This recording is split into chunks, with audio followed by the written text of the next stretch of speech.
সম্মিলিতভাবে আমাদের প্রিয় নেতা খন্দকার আবু আশফাকের পক্ষে ধানের শীষের প্রচারণা করার জন্য ঢাকা ১ নির্বাচনী এলাকার দোহার এবং নবগঞ্জে সম্মিলিতভাবে লিফলেট বিতরণ করছে।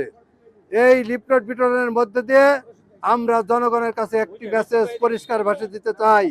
সেই কথাটি হলো যে এই অঞ্চলের সমস্ত আইনজীবীরা দল মত সব কিছুর ঊর্ধ্বে একজন পরীক্ষিত মানুষ, পরপর 2 বার নির্বাচিত উপজেলা চেয়ারম্যান, দেশনেত্রী বেগম খালেদা জিয়ার পরীক্ষিত মানুষ, তারেক রহমানের পরীক্ষিত মানুষ, এই অঞ্চলের ধানের শীষের প্রার্থী জননেতা খন্দকার আবু আশফাকের সাথে আমরা আছি। আইনজীবীরা, জনগণ যেমন আছে আইনজীবীরাও আছে। বাংলাদেশ সুপ্রিম কোর্ট এবং ঢাকা জজ কোর্টের আইনজীবী হিসেবে নিয়োজিত আছি।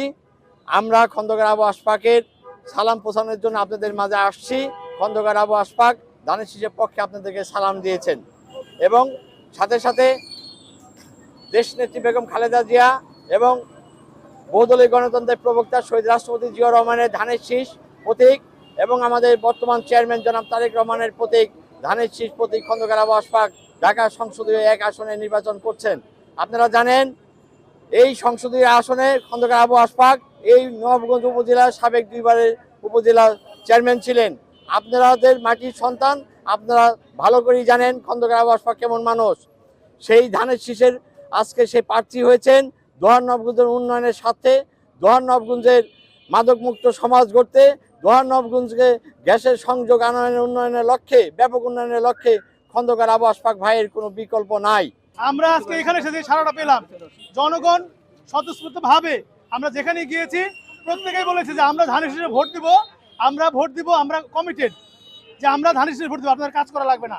তারপরে আমরা বলতে চাই যে আমরা আজকে খন্দকার আবু আশফাক ভাইয়ের জন্য একটা বিশাল এখানে আইনজীবীরা সমবেত হয়েছে, যারা প্রত্যেকেই এক একটা এলাকার এক একটা সমাজের প্রতিনিধি এবং প্রত্যেকেই ভালো ভালো অবস্থানে আছেন। তো আমি আজকে আপনাদের মাধ্যমে এই মেসেজটাই পৌঁছাইতে চাই যে আমরা আইনজীবীর ঐক্যবদ্ধ, আমরা ধানের শীষের ভোট, দোয়া এবং সমর্থনের জন্য কাজ করে যাব ইনশাআল্লাহ। যে সর্বশেষ দিন পর্যন্ত আমরা নির্বাচনের মাঠে কাজ করে যাব। রাষ্ট্রপতি জিয়াউর রহমান সাহেব 79 সালে এই নবাবগঞ্জে এসেছিলেন। উনি দোহার নবাবগঞ্জকে এই উপশহর ঘোষণা দিয়েছিলেন। তারুণ্যের প্রথম ভোট ধানের শীষের পক্ষে হোক, এই প্রতিপাদ্য নিয়ে আমরা আজকে নবাবগঞ্জের বাগমারার এই প্রসিদ্ধ বাজারে আমরা এসেছিলাম নির্বাচনী প্রচারণা করার জন্য জনাব খন্দকার আবু আশফাক ভাইয়ের। বিএনপি জিতলে বাংলাদেশ জিতবে, বাংলাদেশ সবার আগে, বাংলাদেশ আমরা এটা চাই। আর বিশেষ করে দোহার নবাবগঞ্জে খন্দকার আবু আশফাক ভাই যদি ধানের শীষ প্রতীক নিয়ে জিততে পারেন এবং বিএনপি যদি ক্ষমতায় আসতে পারেন, আশফাক ভাই অঙ্গীকার করেছেন সর্বপ্রথম দোহার নবাবগঞ্জে গ্যাসের লাইন এনে দিবেন, তার সাথে অন্যান্য উন্নয়নমূলক কাজ করবেন। এই দেশের স্বাধীনতা রক্ষা করতে হলে ধানের শীষের বিকল্প নাই, তারেক জিয়ার বিকল্প নাই, ম্যাডাম মা খালেদার বিকল্প নাই, শহীদ জিয়ার বিকল্প নাই। স্বাধীনতাকে রক্ষা করতে হলে ধানের শীষে ভোট দিতে হবে। বাগমারা বাজারে আজকে ঢাকা বার থেকে প্রায় 50 অধিক আইনজীবী হিসেবে আসছেন এখানে ধানের শীষের প্রতীক নিয়ে এবং ধানের শীষের প্রার্থীকে বিজয়ী করার জন্য। আর এই নবাবগঞ্জে একসময় মরহুম প্রেসিডেন্ট জিয়াউর রহমান সাহেব উপশহর করবেন বলে ঘোষণা দিয়েছিলেন। আমরা আশা করছি এবার ধানের শীষকে আপনারা 2 হাত বাড়িয়ে আগে আসবেন এবং ধানের শীষকে ভোট দিয়ে জয়যুক্ত করলে জিয়াউর রহমান সাহেবের যে আকাঙ্ক্ষা, ম্যাডাম খালেদা জিয়ার যে আকাঙ্ক্ষা, তারেক রহমান সাহেবের যে আকাঙ্ক্ষা, সে আকাঙ্ক্ষা ইনশাল্লাহ প্রবণ হবে এবং নবাবগঞ্জ দলবাসী শান্তিতে বসবাস করতে পারবে।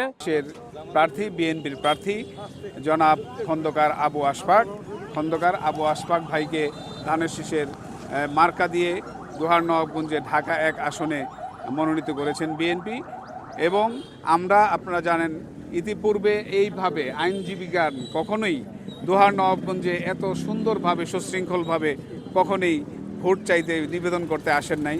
আমরা সকলে মিলে, আমরা আইনজীবী, দোহার নবাবগঞ্জের আইনজীবী যারা নাকি আছি, সকলে মিলে আমরা খন্দকার আবু আশফাক ভাইয়ের জন্য ধানের শীষের পক্ষে ভোট চাইতে এসেছি, যেন দোহার নবাবগঞ্জবাসী খন্দকার আবু আশফাক ভাইকে ধানের শীষ মার্কায় ভোট দিয়ে তাকে জয়যুক্ত করান। যারা এই দেশটাকে চায় না, দেশের স্বাধীনতাটাকেই চায় নাই, তারা কি করে আজকে দেশের শাসনভার গ্রহণ করতে চায়? তাদের হাতে তো দেশটা নিরাপদ না। কাজেই আমরা পরিষ্কার ভাষায় বলতে চাই, শহীদ প্রেসিডেন্ট জিয়াউর রহমানের নিজ হাতে গড়া দল বাংলাদেশ জাতীয়তাবাদী দল। এই দলটি সাধারণ মানুষের কাছে পরীক্ষিত, সমাদৃত, সর্বজন গৃহীত এবং সর্বজন কর্তৃক সমর্থিত একটি দল।